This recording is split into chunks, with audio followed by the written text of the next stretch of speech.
in gazetted forests are illegal and stand revoked. The Cabinet Secretary for Environment, Climate Change and Forestry, Soipan Tuya, who visited Olulua Forest in Kajiado County, at the same time ordered the immediate demolition of perimeter walls.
Aircraft batteries, how's that going?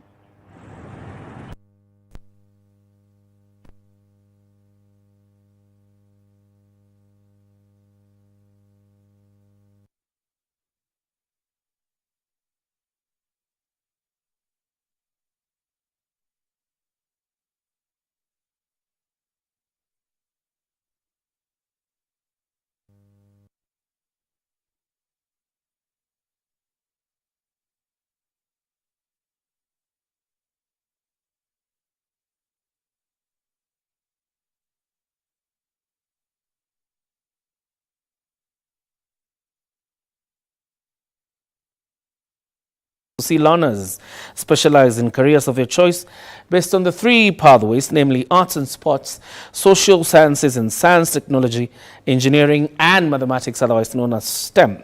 This comes as Basic Education Principal Secretary Belukip Sang assured the public of a smooth transition to senior school from junior secondary school. As learners in grade 8 prepare for grade 9 in junior schools, education stakeholders in collaboration with the Ministry of Education have held stakeholders meeting to deliberate on the transition process of learners in the country. Some of the key issues on the discussion table were mapping of schools that will effectively offer the three pathways in senior schools, which include social sciences, arts and sports, and science, technology, engineering, and mathematics, STEM.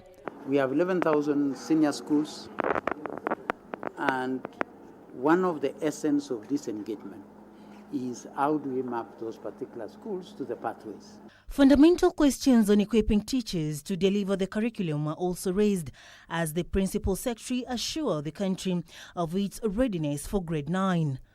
Within the next few days, we shall be rolling out the aspects of classrooms for grade 9. 16,000, almost 400. We know it to the last digit.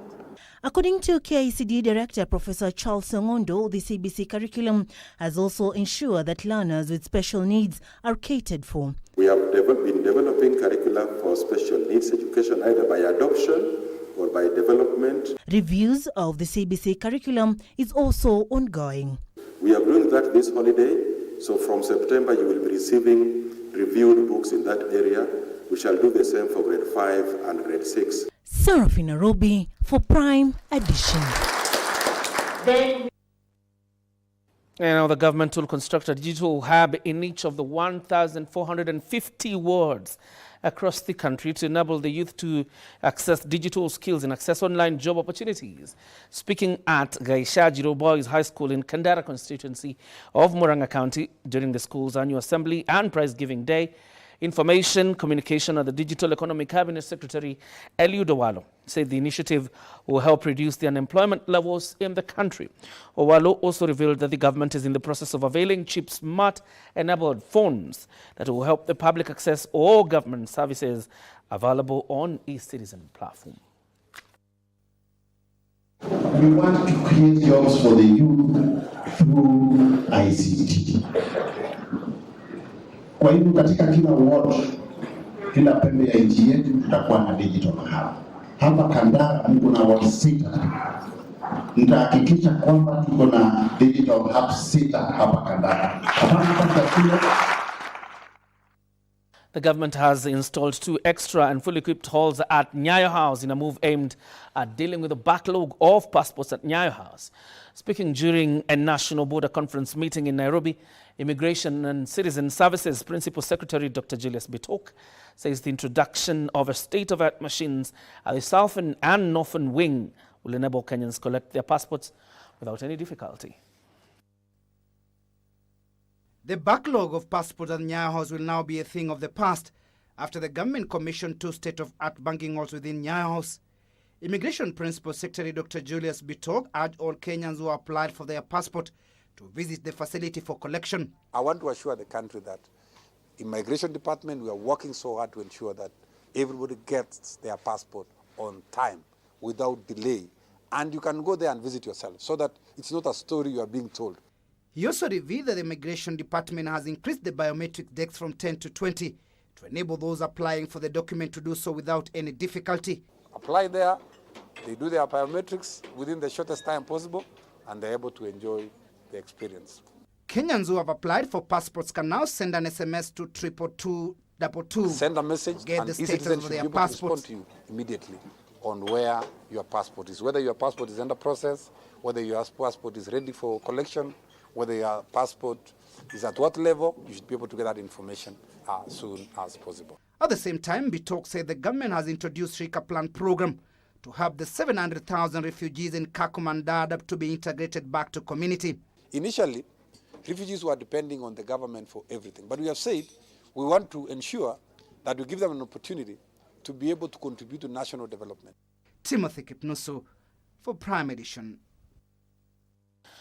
The National Council of Churches of Kenya, NCCK, has challenged the 3 arms of government to put aside vested interests and simply allow action to be taken against any person who engages in corruption, saying that vice is killing the nation and the only solution is a radical transformation of the society's mindset. Speaking at the Jumuiya conference, NCCK chairperson, the Reverend Dr. Alphonse Kanga, called for radical reforms and formulation of policies that will help curb this vice. The men of a cloth have also blamed the rise in road accidents in the country to corruption, saying the vice is slowly eating into every sector of the economy. Of cartels and other corruption channels.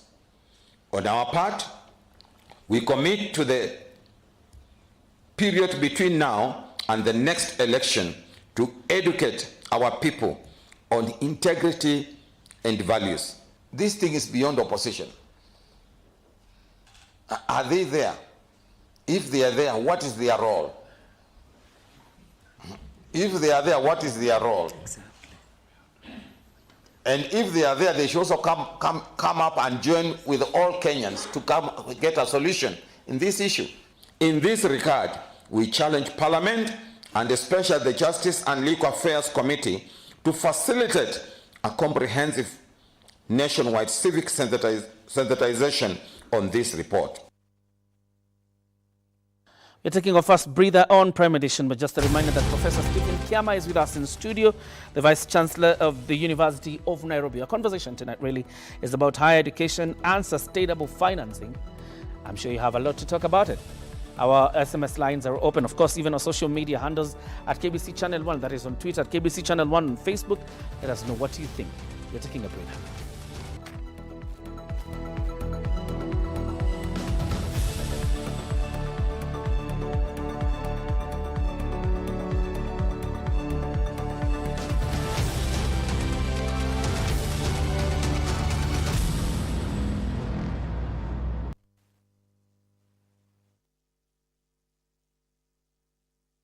multi-bonus. Zidisha ushindi wako hadi 1,000,000 na multi-bonus 1,000%.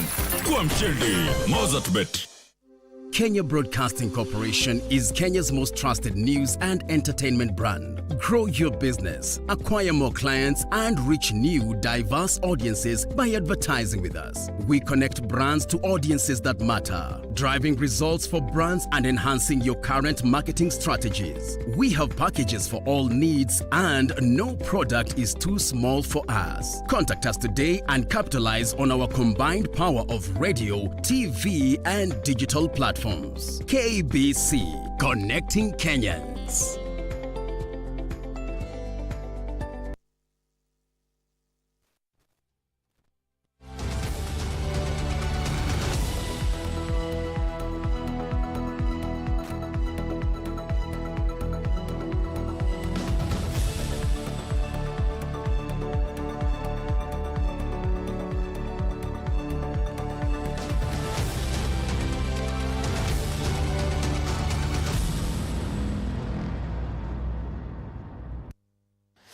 Welcome back. You're watching the Prime Edition. The Kenya Marine Authority has embarked on a maritime safety campaign in various parts of the country in a bid to ensure that all boats and marine equipment is in safe conditions. The Director General of the Kenya Maritime Authority, of course, I should have been the Kenya Maritime Authority, not the Marine Authority, that is Martin Munga, said the move is expected to avert cases of accidents, especially during dark hours of the night. This and more in the County News Roundup.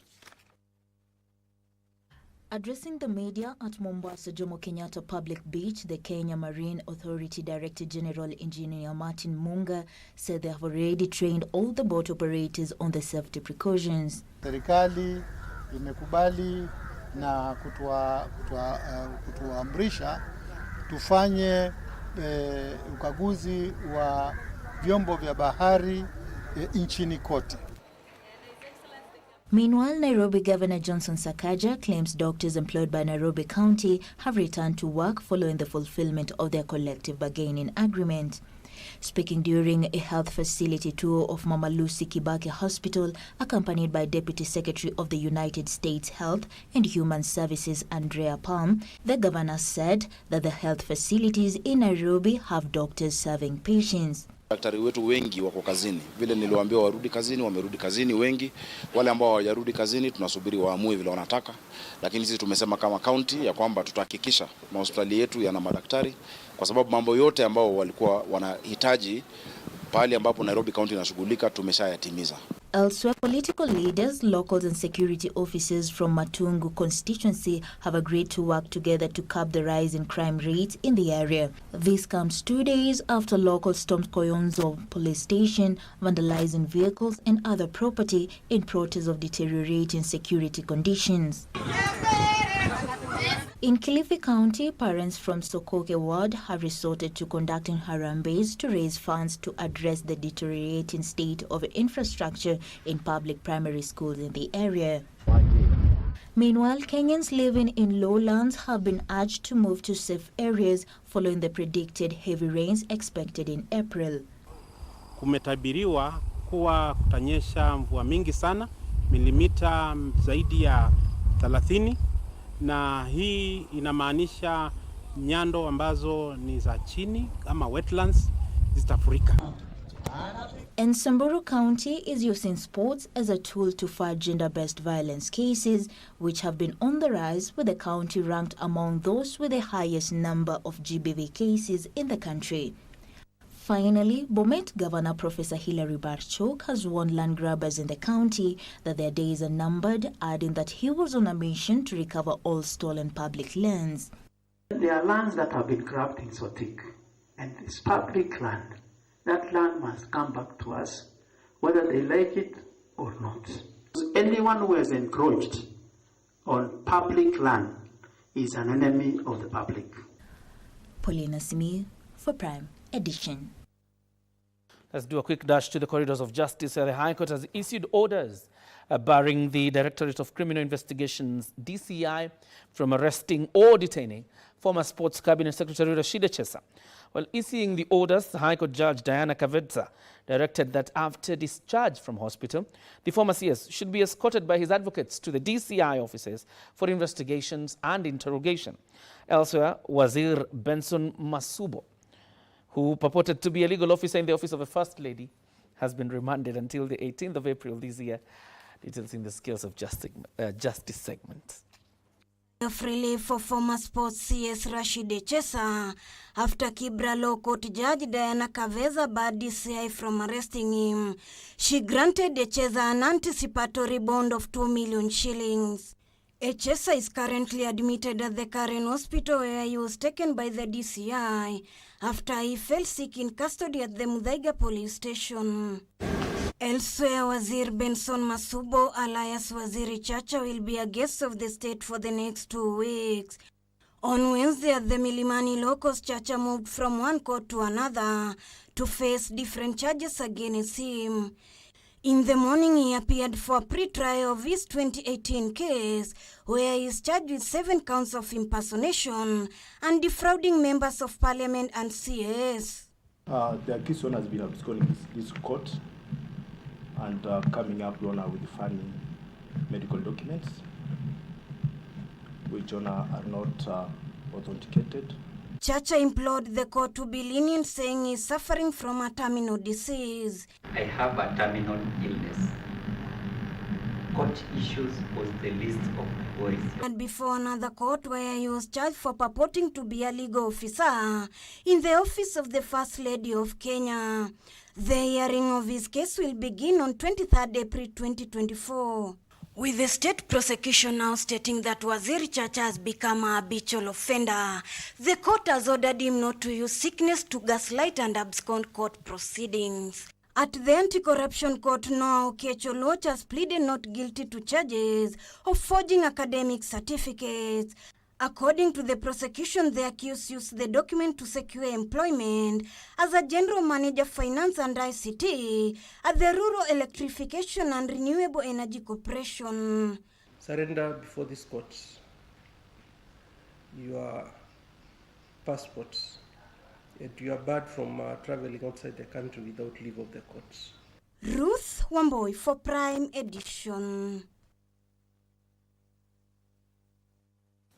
Looks like it is not Chacha that courts controversy, rather it's controversy that courts Chacha. And we'll be keeping tabs on that story. The Judicial Service Commission, in the meantime, Wednesday commenced interviews for the 20 new High Court judges following the shortlisting of 100 candidates. The panel, led by Chief Justice Martha Koome, interviewed 6 candidates, among them Akonga Amimo, Njoroge Agnes Wairimu, Alfred Gethi Kibiru, Alex Ithuku Kimanzi, Alexander Mwasia Muteti, and Alice Chepngetich Bet Soy. They were tested on how well they were versed with the Constitution and its interpretation, the rule of law, and how the role of a judge has changed as opposed to a traditional judge back in the day. The interviews are scheduled to conclude on the 30th of this month.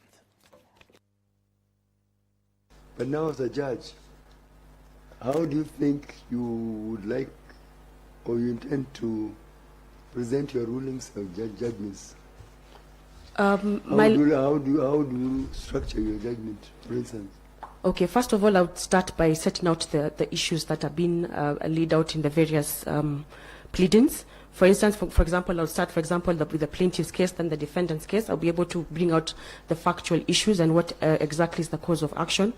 Then upon doing that, my lord, I would be able to analyze, of course, the facts in tandem with what the law provides. Regarding corruption in the institution, judiciary is seen to be a weak link in the fight against corruption. What is your view on that? As much I will say there is room for improvement, I know for a fact that the judiciary has really evolved from what it was before, and we as advocates actually feel the effects. The levels of corruption have drastically reduced, and I believe it's a work in progress. Yes. Is this guy still involved in this? None at all. I do not drink, for the record. 1 year down the line, And even when I used to drink, I was never adjudged an alcoholic. I continued discharging my duty. And then, the holier than thou attitude that you find in the tenor and language in that letter surprises me. Mr. Abiy himself takes alcohol. It's a matter of public. Thank you. Judge, I was lucky to have served for 2 years as Deputy Registrar in charge of Criminal Division, where I was now the link between judges and courts. One of the challenges we have to date is delay in terms of appeals. And most of the time when we sit, whether it's LMT, CUC, or Barbens, the question that comes out, or what is usually pointed out, is non-typing or transmission of those files to the High Court.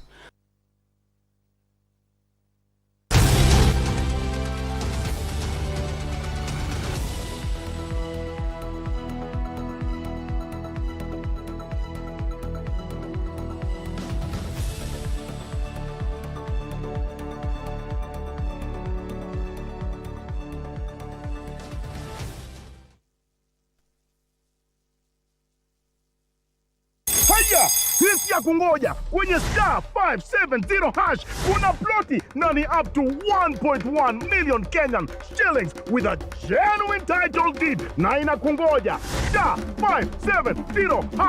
Bukana shake!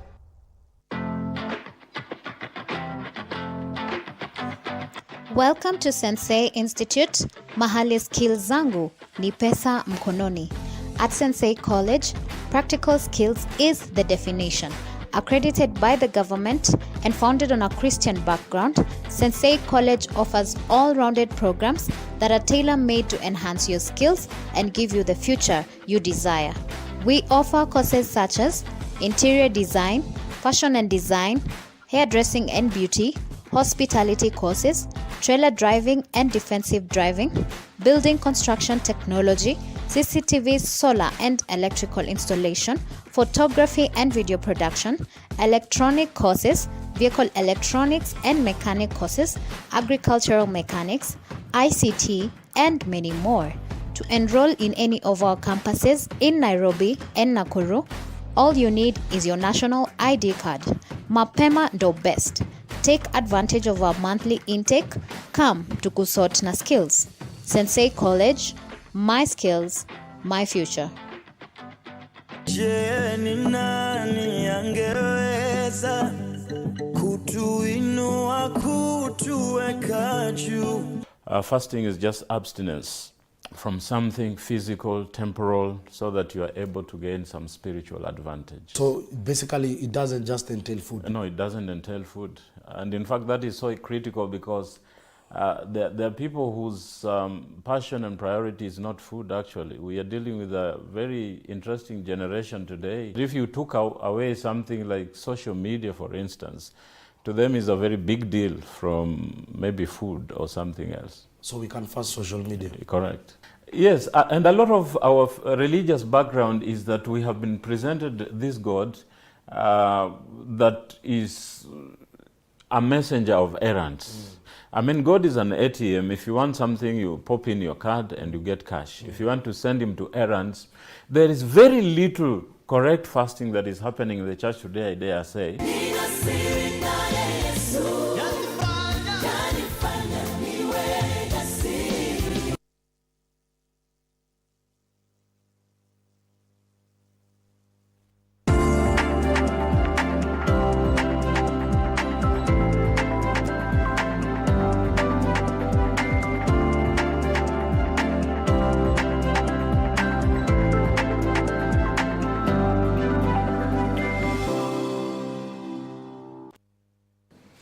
Good evening and thank you for joining us. Time now for Business News. We need to dash to the boardroom and of course get to hear what the C-suite section is talking about. My name is O'Brien Kimani. Manufacturers should switch most of their production line to night time when demand for electricity is low. Energy Principal Secretary Alex Washira says effective utilization of the time of use tariff will cut electricity cost for manufacturers by, listen to this, 25%. High cost of electricity, its quality and steady supply have been among the concerns for local manufacturers. This prompted the introduction of special tariffs targeting manufacturers, such as the time of use tariff. However, there is low uptake, with most manufacturers still having their operations during the day. The time of use tariff is, we are telling the manufacturers, what you're producing during the day, try and double up that so that you also produce during the night. And that way you can be able to save as much as 25% of your cost of power. So that is one. Two, as KPLC and the entire energy sector, we are trying to lower our system and transmission losses. On reliability, he says completion of the Rabai New Bamburi Kilifi high voltage line and Bomet Narok transmission line by 2025 will end power blackouts mostly in the coastal and western region. Because if you are able to transmit more power, evacuate more power to the load centers, we increase the consumption such that we reduce the venting during the night, then the average cost of power will definitely come down. The 2024 Manufacturing Priority Agenda indicates that high cost of electricity, unpredictable tax policies, overlapping mandates, high transport and logistics costs are some of the issues weighing on the manufacturing sector. High tariff and erratic supply pose alarming challenges, hindering growth and undermining competitiveness. Wairi Mujenga for Prime Edition. Plans are underway to gazette more mining sites in Kenya as the government moves to streamline the mining industry in the country. Under the ongoing reform, all mining sites will be gazetted with the Mining Rights Board. The Mining Cabinet Secretary Salim Muvuria has told the National Assembly Parliamentary Committee on Environment that delays in passing the Mining Act of 2016 is hurting the nascent industry in the country. Many applications. More than 1,200 applications. So it means that people are really inspired to venture into the sector. And I think what has happened before is that because of the lack of organization, many investors operated like cartels. But right now we put a framework to ensure that we are very specific. For example, Flospa Mining, we have an investment worth 4.8 billion, which is already ready for groundbreaking. Gold processing, we have 5.8 billion investments ready for groundbreaking, as well as granite processing, 2.5 billion. And of course, you know that titanium mining has been going on, in the country for the last 10 years. And many other investors have been doing different investments. I think the organization is what has lacked, but now we are doing marketing. We are identifying the key minerals and sending out expression of interest. So we should be able to attract more investors as we go along. We did the allocation the other time from 106 million to 4 billion. So we wanted to follow up whether they have utilized the money as expected of them from this last year and this year. There was a conflict in Marsabit. There was also another conflict in Migori as a result of mining, plus other counties. So we wanted to be updated of what is going on as committee.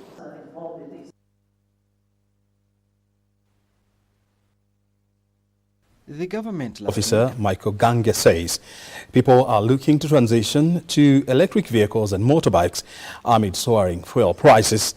Thus, the need for more capital for the supply of EVs in the country.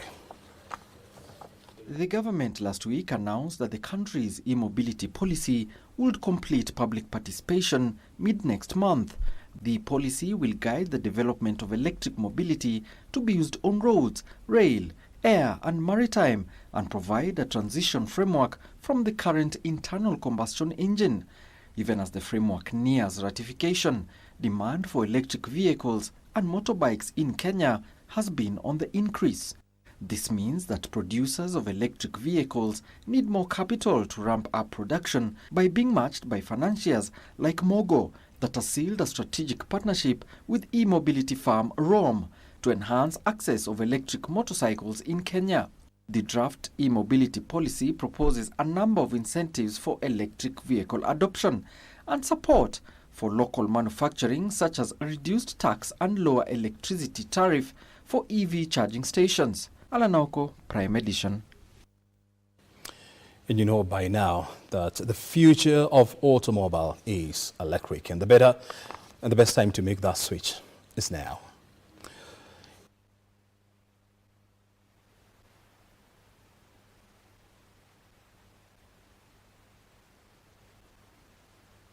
Says Kenya and Thailand will sign a number of deals to ease investment sectors. Has been keen on developing its automobile industry and positioning the country as the regional hub for motor vehicle assembly. To actualize, the national automotive policy has been developed to guide the industry. Thailand investors are the latest investors seeking to set up automotive spare parts subsidiaries in Kenya through partnerships with local automotive companies. We are exploring today of some other sectors like medical sector and also automotive. At manufacturing local components of automotives. Green Africa Group CEO Isaac Alua says cooperation in the automotive industry will reduce Kenya's import bill for motor vehicles, spare parts and automotive components. Bringing down or narrowing the trade imbalance between our countries, even as we create opportunities for our people. I think we should work even more closer and get to know each other, not only at the governmental level, but it also at the private sector levels and people's group to connection. The two countries are expected to also sign memorandums on sectors such as agriculture equipment manufacturing and cooperation in the health and hospitality sector. We are discussing other areas including education and health where we have put in our businesses that we can get to grow. Benson Rioba reporting for Prime Edition. Let's now switch gears to tourism matters, where the county government of Taita Taveta is calling for the introduction of a stopover at Voi for the Madaraka Express night train for travelers headed to tourist sites in the area. This emerged during a meeting with Tourism Cabinet Secretary Dr. Alfred Mutua, who also discussed repackaging of Taita Hills as a hiking and camping destination. Other tourist sites to be aggressively marketed include the Kenyatta Caves and Salt Lake.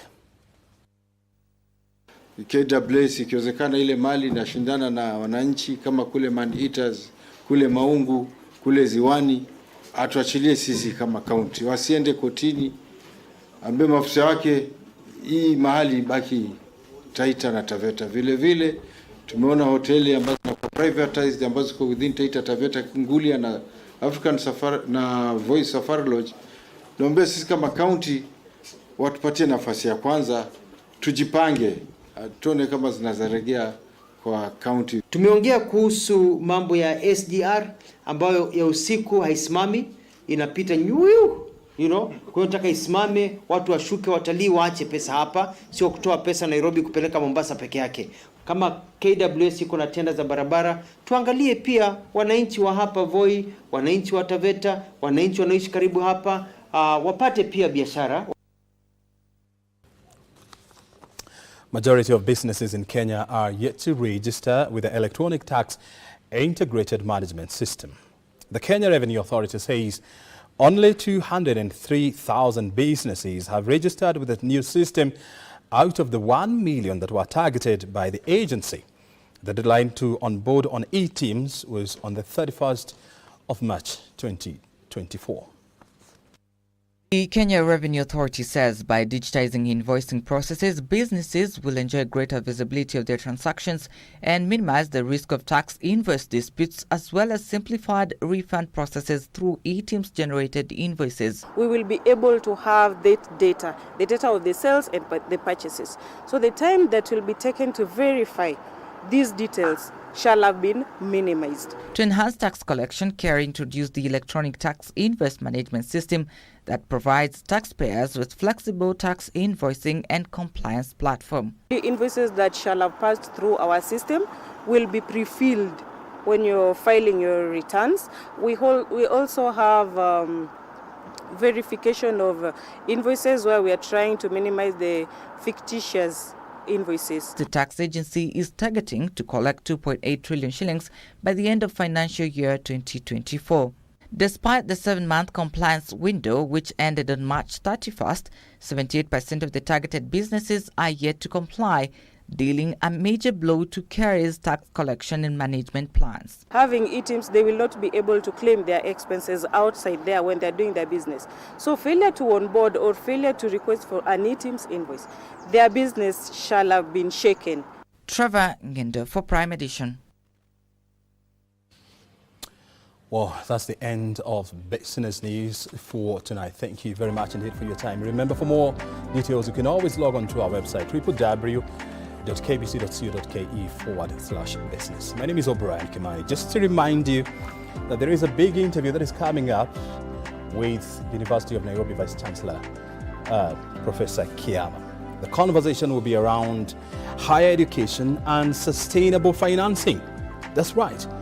It's a great conversation with John Jacob Kioria that is coming up here. That interview will be on after the break. Have a safe good night.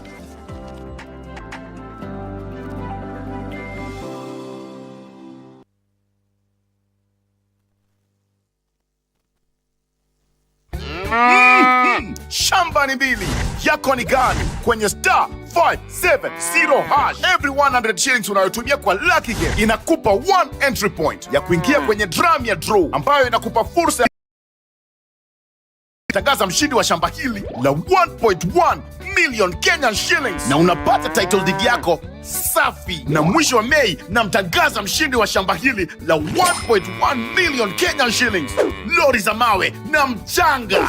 Ploti ndizo hizi. Dial star 570 hash. Title deed ndio hii. Vuka na shake. Differently. Every year we have a theme for it, different years.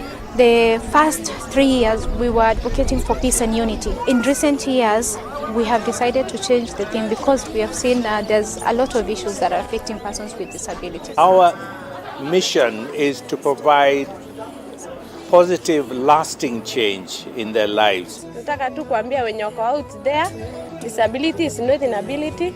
Unaweza try riziki yako na Mungu akupe in any way. Hujui ni kama nitaenda nyumbani nikiwa mfuko haina kitu, but nitaenda nyumbani nikiwa spread love. So nasema keep love alive.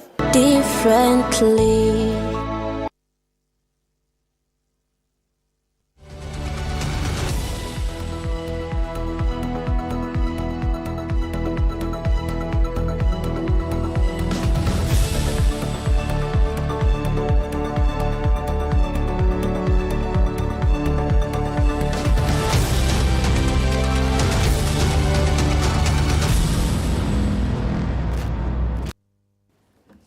Welcome back. You're watching Prime Edition.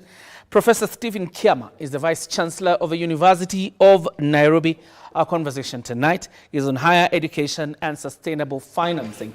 Probably before we get into the conversation, let me allow Professor to say hi to you. Professor, how are you? Good evening, everyone. I'm glad to be here at the KBC. Yes, karibu sana. Yes. Probably to start us off with the issue of funding. Yes. How big is the problem of funding or financing when you talk about university education? How big is the problem, not just in Nairobi University, but across the country? It's very big because the growth of the university education in Kenya was exponential. You know, until 1984, 85, we had only one public university, University of Nairobi, then Moi, then Kenyatta, like that. And from 2013, we have had so many universities come up. There are so many students who are coming to the universities. And then also we decided that we will not have a cutoff, like what we used to have cutoff, which had moved to B+. We said that all who qualify will be accessing university education. We needed in tandem to provide commensurate funding, and this did not happen.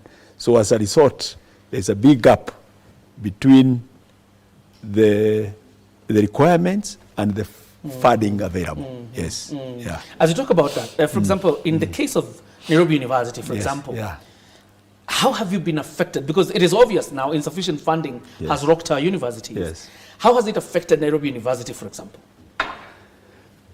University of Nairobi was affected in a very big way. You know, in 2017, 2018, the government introduced what was called differentiated unit cost, where government committed to pay about 80% of the agreed fees for each program. If it's medicine, the agreed fees is higher than that for law or anthropology. But that did not happen. 80% was not paid. I think the first time it was paid like about 67% or thereabout. And that has dropped continuously until the new funding model was introduced the other day, where now the continuing students is at about 42% of the actual fee. That means that if a program is 100,000, you don't get 100,000, you get 40,000. Yes, yet the cost of planning the program has been increasing over time, but the amount being paid has been declining. So as a result of that, you know that 2017-2018, the University of Nairobi received a reduced capitation by about 1.7 billion when that new model was introduced. That's huge. And that was introduced now midstream, within the year when you have already this amount of budget, you have the professors to pay, you have this, and that brought in a deficit in the budgeting process. Now, this new funding model, where you have the new student, the new funding model, and the old students are under the old funding model. The capitation from government we expect to receive this year will be about 850 million shillings less than what we received from government last year. So you can see that you're saying you had a 1.7 billion deficit, and now another 850 has been added to it. Yes. So now you have almost a 2.6 deficit. But you know, we were talking about 2016, 2017. That was not collected. The 1.7, you can take it cumulatively from then, because the only thing that happened, it moved from 4.5 by the previous financial year before this introduction of the new funding model. We had moved it to about 5.6 billion capitation from government. But before the DUC was introduced, we were at 6.2, and that is at 2016. So 2016, and the salaries have been going up because of the annual increments and the collective bargaining agreements and the cost of living has been increasing. One would have expected it would have moved from 6.2, moving up this way. But now we are at, from government capitation, we are at 4.95 billion. Explain to me something, Professor, so that I understand. The new financing model for public universities and TVETs announced by President Ruto in May last year. And I was fortunate enough to cover that event. You were there when the president was making that announcement. Yes. Are you saying that this model is not going to work for universities? It's going to work, perhaps in the immediate instance for younger universities. Because, you know, younger universities, they were not as ambitious to begin very expensive programs like dentistry, for example, engineering, medicine, veterinary medicine. So, because those require heavy investment. And even when you are talking about teaching dentistry, you cannot have a class of 100 students because you must match them with the teachers. Because when you are being trained to attend to a problem with the teeth or oral problem, the teacher must be there with you, working with you. It's not something you lecture. You get it? So you find that dentistry is the most expensive program. So you find the younger university do not start those expensive programs. So they have this cheaper program where you or you manage them differently. You have a big class. So if you are paid a certain amount per student, the cost, you don't hire more teachers. You get it. And because the students are increasing. In fact, the more, the merrier. But for another university like University of Nairobi, the more students, you have to also increase the cost in terms of the chairs, dental chairs you need, the size of laboratory you require, the chemicals you require, etc., etc. So for older universities, they need to be a little rethinking of the model. Okay. To bring this issue of that the cost of their programs is higher than the younger universities. Quite a good point you make there, Professor. And it's something I had the president talk about. The Minister for Education has insisted this administration and the last on universities, coming up with their own ways of generating revenue for themselves and their programs. For example, what is the University of Nairobi doing, if not to bridge this deficit, at least to be somewhere in terms of managing the financial expectations? Yes, universities world over are known to raise extra revenue beside what is being contributed from public or even from tuition fee. So one of the things they do is the issue of creation of an endowment fund. And the University of Nairobi established a foundation recently, 2 years ago, under my leadership, to ensure that we have a possibility of getting philanthropic funding or even funding from our own alumni to contribute to that kitty, where you also invest and ensure it grows. So you find that in most universities which have established a stable financing, they have a strong endowment fund. If you take university like Harvard and all those other big universities, they have that kind of thing. Now, the other one is obviously using the assets that you have. And the older universities are fortunate to have moved and they establish a big asset base. Like University of Nairobi has a big asset base, which is over 200 billion. So within the available legal or regulatory framework, it's possible to begin to work, and we were already discussing this with the council, on how we can use that asset base to raise extra revenue. Because for now, wherever those pieces of land are, we are already paying stamp duty, paying this, paying all kind of things to maintain them. So how can we how can we begin to see or work with other people to invest in those pieces of land, and we get something out of it, not to transfer permanently to private sector, but to work with the private to earn money from those pieces of land because of where they are placed strategically. So that's one of the other things. Obviously, the other one is research grants, where professors write grants, and we are able to get an administrative fee of about 15% overhead for running that research grant. So that is another avenue. The other avenue is the issue of innovation and the commercialization of innovations. And we have various systems in the university.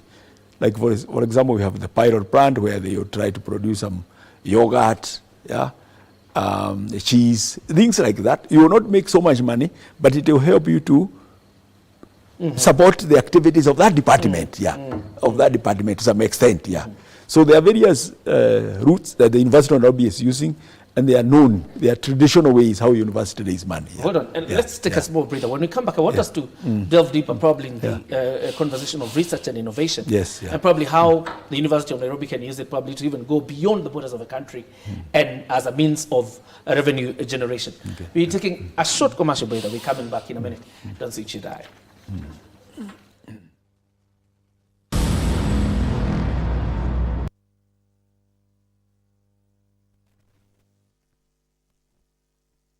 Haya, sisi ya kungoja kwenye star 570 hash kuna ploti na ni up to 1.1 million Kenyan shillings with a genuine title deed na inakungoja star 570 hash bukana zake.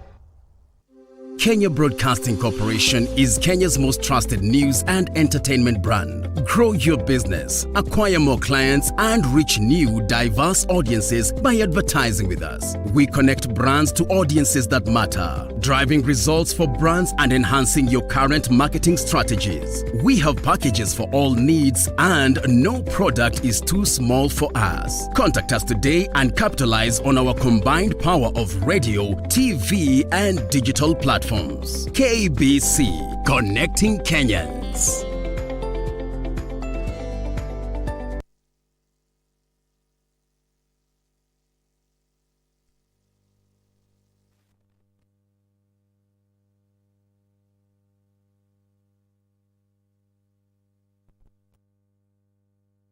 Still with us, our conversation tonight really borders on higher education and sustainable financing. And of course, before we took a break, Professor Kiama was explaining some of the models the University of Nairobi is using to obviously boost its revenue, obviously for financing of the university activities. Professor, the area of innovation and research, and probably at this point when we're discussing, issues like climate change, has the university thought about partnering with international organizations in a way that you help resolve a problem and at the same time the university makes money out of it? Research and innovation is very, very important. Actually now we have finalized a strategic plan for the next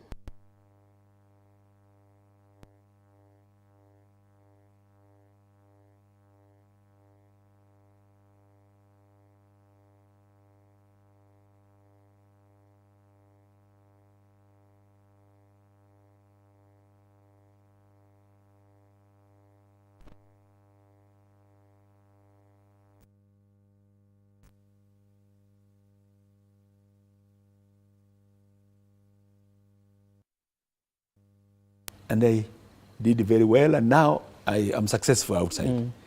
But one of the difficulties I encountered when I left the university, and one of the things I learned is that I spent all this time in the university, I never learned how to make money. When I left is when I heard that money is important and how to make money. So I asked him, what was happening at that time? I thought it wasn't happening that time, it doesn't happen today. So he said, look, universities then and even now, they seem to train people to become, the lecturers try to train and produce other lecturers. The emphasis is on how you can become like me, But yet, not everybody goes to the university to become a lecturer. So there should be a way to try to win this person, outside, not to become yourself, but to be able to survive on their own. And we are saying we must begin to cultivate the issue of innovation of the young people when they are still in the university. Because when you look around the country, you find that almost everything is imported. I was recently trying to find out how people used to manage the issue of for example, to know the moisture in maize when you take it to cereal board. And somebody would say, sometimes you have some guy there who takes one grain and cracks it to the thing that drops. now this one is it's not dry enough. You can imagine. But you look around wherever we live, that everything we are importing and importing. So we are training people to go and work where? Are we training them to go and work in Europe? Because that's where we are importing these things from. we must now begin to see how can we bring up innovators, people who are critical thinkers that when by the time they go out, they have already contributed to some innovation which can resort to them earning a livelihood, or generally just solving the problem of Kenyans, now stopping importation of some of these things, and also creation of wealth for the country. Right.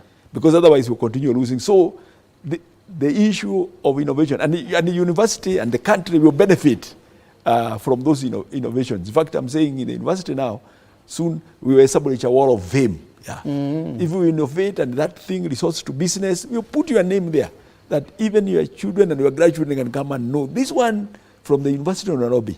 They were able to innovate something. All right. We have begun learning things we are calling hackathons. Like today we had many students, because we trained trainers of trainers, and now we were beginning to train some students to think about this. And in May we are going to hold a very one whole week, what we are calling University of Nairobi Innovation Week. So that is a big thing. All right. Professor, because we are almost winding up, the pyro programs, because they were known as a means also of revenue generation for universities. When I was coming here, there are pyro programs students who asked me, ask the professor, why did he suspend evening classes for pyro students? Yes. No, we have not suspended evening classes for parallel students. I think we still have them in like BCom. Yeah, there are various programs, and even law they are there. But it is the way the program run is dictated by the faculty with the deans, and we also expect that the students are represented in those decision-making organs, so that whatever time, for example, when the exams will be done, which days, how the timetable or scheduling will be done, whether we will be taught on Saturday or evening, the students are part of that discussion. Yes, yeah, okay. Yeah. So we always, we have like now we saw in the new student leadership, and we have in every faculty a student council, and then we have a national council. Those the overall council engages with the Senate, and those other 4 faculties engages with the faculty deans and the leadership there, so that decisions are made at that level in an agreed manner. All right. The camera here, I think this is your camera, because there have been vice chancellors leading University of Nairobi. Then there's Professor Stephen Kiama. Under 1 minute, what is that thing that you would want Kenyans to remember when Professor Stephen Kiama eventually leaves Nairobi University? What would you love to be remembered for? I would like to be remembered that we transformed the University of Nairobi to be globally competitive university, transforming society. Not a university that was there that produced this number of students, but that what it did, it impacted on the society, and the society can see that because the University of Nairobi was there, our life is better and we are happier, because these solutions were brought to us courtesy of the University of Nairobi, or we created this wealth courtesy of the innovations from the University of Nairobi. We are there to work with the industry to observe their pain points and work to solve this problem. So I would like to be remembered that we contributed to making the life of Kenyans happier. Yes, absolutely, Professor Stephen Kiama. And we wish you all the very best, of course, as you dispense your duties as Vice Chancellor of the University of Nairobi. The commitment to Kenyans and every student, obviously, at the University of Nairobi is a globally competitive university. Thank you, Prof, for honoring us tonight. And thank you again for your words tonight. We're taking a breather. Wahome Daniel is up next with sports. Thank you.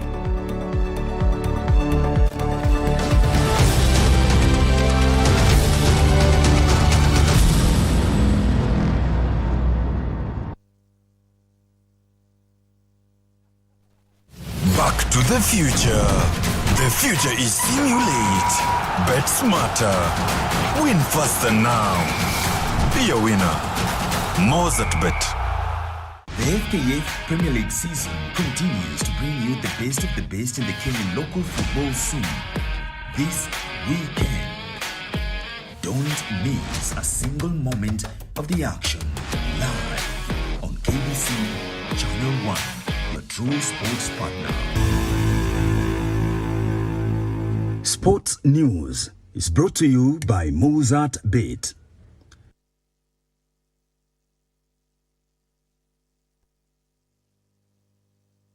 Very good evening to you. My name is Daniel Wahome. Time to get the sport. And Kenya Secondary School National Term 1 Ball Games Finals have received a boost of 30 million shillings from Brookside. The Term 1 Ball Games will be held from the 9th to the 15th of this month in Machakos. According to Brookside Head of Communications Wilson Kongo, the sponsorship will be channeled towards preparations for the Term 1 Ball Games. The Brookside Secondary School's Term 1 Games are a clear demonstration of our commitment to corporate citizenship ideals as part of our involvement in initiatives that have a direct positive impact on the people. The Brookside Secondary School's Term 1 Games are a perfect melting point for sporting talents. Okongo called on other corporates to come on board and sponsor secondary school games as they aim to tap and nurture talents at a young age. We take pride in the role of sports as a catalyst for progress and the promotion of individual development and self-fulfillment, and that is as contained in the national goals of education. Kenya Secondary School Sports Association Secretary General David Ngugi noted that the sponsorship from Brookside will help them prepare adequately for the games. We started our games last year fully. The year before, we started by having all the games together after COVID. It has been a struggle. And then last year, we put everything together. We had first term games and we had term 2 games. This year's Term 1 Ball Games will be held from 9th to 15th of this month in Machakos. And now the Kenya Ports Authority men's volleyball team was officially flagged off today by KPA Managing Director Captain William Ruto ahead of the Africa Men's Volleyball Club Championship that serves off from the 14th to the 23rd of April in Cairo, Egypt. The Dockers and Equity Bank's men's volleyball team will represent the country at the continental assignment. Kenya Ports Authority men's volleyball team has been camping in Mombasa for the past 2 weeks, preparing for the continental outing. KPA Managing Director Captain William Ruto, while flagging off the team, expressed his delight that the Dockers will represent Mombasa and Kenya in general. This is not the only team that KPA has. We have a football team again, we have a basketball team for women, both women and men. So for us as KPA, we are just very proud of this team, that it is doing so well. That also, whereas also as KPA, we are doing well also in terms of performance and efficiency in the ports. On this other side again, we're also doing well. Head coach James Ontere said he's confident his charges will secure a podium finish this year due to their rigorous training. As per now, we are going for the podium finish. After we finish getting to the podium finish, then we will take a game at a time. So that when we are match winners, surely going to World Championship is our goal. We really need to go to the World Championship as Kenya. Ontere expressed gratitude to KPA management for providing enough time and supporting their preparations.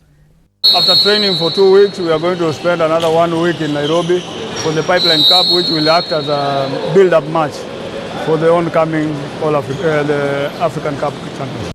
The team's continental journey has shown remarkable progress after finishing 5th last year in Tunisia. The Dockers and Equity Men's Volleyball team will represent Kenya at the continental assignment. For Prime Edition Sports, I'm Daniel Mwendwa. And reigning world half marathon champion Sebastian Sawe will lead Kenya's charges at the 24th edition of the Prague Half Marathon slated for Saturday. The race will feature 15,000 runners from 115 different nations.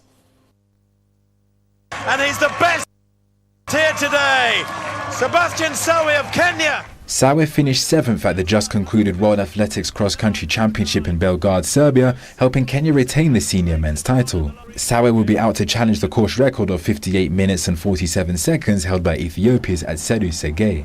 Other leading contenders include compatriots Jeffrey Toroyotich and Patrick Mosin, who are both sub-60 runners. Haftamu Gebreselassie of Ethiopia, Uganda's Maxwell Rotich and Kenya's Gideon Rope are also in Sawe's challenger list, having run just outside 60 minutes last year. Morocco's duo of Jakob Laquera and Ahmed El Jada, Stephen Scullion, Helio Gomez of Portugal, Peter Johansson of Norway, Abdenasser El Khelfen of Spain and Eric Hill of Germany are also on the entry list. In the women's race, Kenya's Jessica Chelangat and Vivian Meli will be up against Ethiopia's Nixie Haftu and Gete Alemeyehu. The race will feature 15,000 runners from 115 different countries. For Prime Edition, I'm Emmanuel Ndungu. Well, that's the sport for tonight, and remember, lots more to come to you tomorrow. My name is Daniel Wahome. Have a good evening.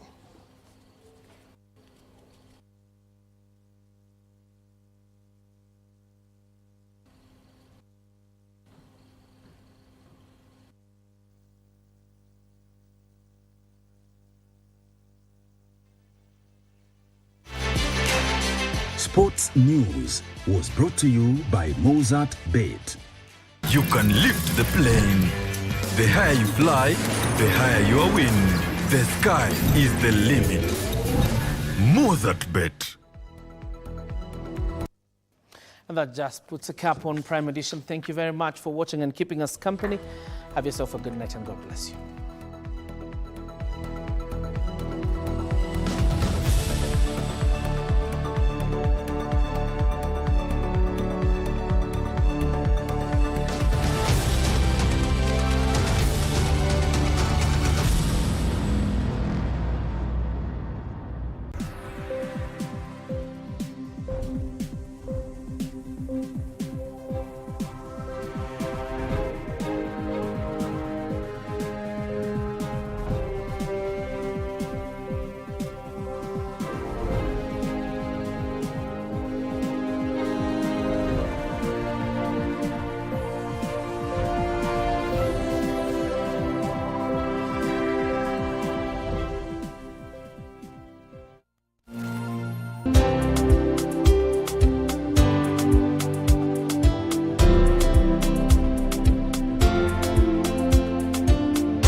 Ili kupata mtoa baraka kama sikiza tune yako, bonyeza *812 *503 hash. Wewe, ni kwa nini unafurahia vipaji ili asiye anayetoa? Kwa nini unapenda baraka, humpendi mtoa baraka? Nauliza, ni kwa nini unapenda mchuzi wa papa ila papa mwenyewe humtaki? Ni busara kutambua kuwa ukimpata mtoa baraka. Kupata mtoa baraka kama sikiza tune, bonyeza *812 *503 hash. *812 *503 hash. Kurumisha ndege. Aviator instant game. Be a daring pilot and earn by how much high you can lift the plane. The higher you fly, the higher your win. The sky is the limit. Mozart Bet. KBC Channel 1 imeandaa vipindi spesheli katika mwezi mtukufu wa Ramadhan mwaka huu kwa ajili yako. Allahu Akbar. Assalamu alaikum wa rahmatullahi wa barakatuh. Kando na ukumbi wa Kiislamu na hutuba ya Ijumaa, kutakuwa na makala yanayoangazia masuala ya funga, mawaidha, whosoever witnesses the month of Ramadan, then he should fast. Vipindi vya mapishi. Katika mapishi ya Ramadhani tutatayarisha pilau ya korosho. Utahitaji viazi, vitunguu vinne vikubwa, na zabibu na kaswida mbali. Ramadan kana. Pia tumekuandalia kalenda ya Ramadhan ili kukuweka kwenye mstari wa mbele katika funga yako. Tazama runinga ya KBC Channel 1 katika mwezi huu mtukufu wa Ramadhan